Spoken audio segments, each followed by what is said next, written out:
નમસ્કાર મિત્રો, વિડીયોમાં તમારું સ્વાગત છે। જે હા મિત્રો, અત્યારે હાલના મોટા અને મહત્વના સમાચાર સામે આવી રહ્યા છે। તો મિત્રો, સમાચારમાં વાત કરીએ તો સ્માર્ટ વીજળી મીટર વાપરતા ગ્રાહકો માટે મોટા સમાચાર સામે આવ્યા છે। આજકાલ દેશના ખૂણે ખૂણે જૂના વીજળી મીટરોને હટાવીને ઝડપથી સ્માર્ટ વીજળી મીટર લગાવવામાં આવી રહ્યા છે। સરકાર અને વીજ કંપનીઓએ દાવો કર્યો છે કે આ મીટરની મદદથી ગ્રાહકો પોતાના વીજ વપરાશ પર રિયલ ટાઈમ નજર રાખી શકશે અને ખોટા ખર્ચથી બચી શકશે।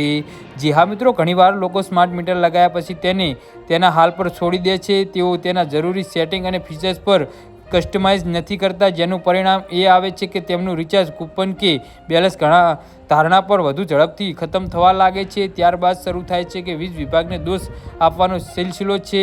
જો તમારા ઘરમાં પણ નવું સ્માર્ટ મીટર લાગ્યું છે કે લગાવવાનું છે તો મૂંઝાશો નહીં। આજે અમે તમને એવી 5 ખૂબ જ જરૂરી સેટિંગ અને આદતો વિશે જણાવવા જઈ રહ્યા છીએ જેને તમારે મીટર લાગતાની સાથે ચેક કરી લેવું જોઈએ। આવું નહીં કરો તો તમારું બજેટ સંપૂર્ણ ખોરવાઈ શકે છે। સ્માર્ટ મીટર લાગ્યા પછી સૌથી વધુ મૂંઝવણ તો એ હોય છે કે મીટર કામ કેવી રીતે કરે છે। ખરેખર આ ઘણા રાજ્યોમાં કંપનીઓ પોતાની નીતિઓને ફેરફાર કરતી રહે છે। ઉદાહરણ તરીકે, ઘણી જગ્યાએ પ્રીપેડ મીટરોને ફરીથી પોસ્ટપેડ સિમ બદલાવવામાં આવી રહ્યા છે। જી હા મિત્રો, તો આના વિશે તમારું શું કહેવું છે તો નીચે અમારી કમેન્ટ બોક્સમાં જરૂરથી જણાવજો અને અમારી યુટ્યુબ ચેનલને સબસ્ક્રાઈબ કરવાની ભૂલતા નહીં। ધન્યવાદ।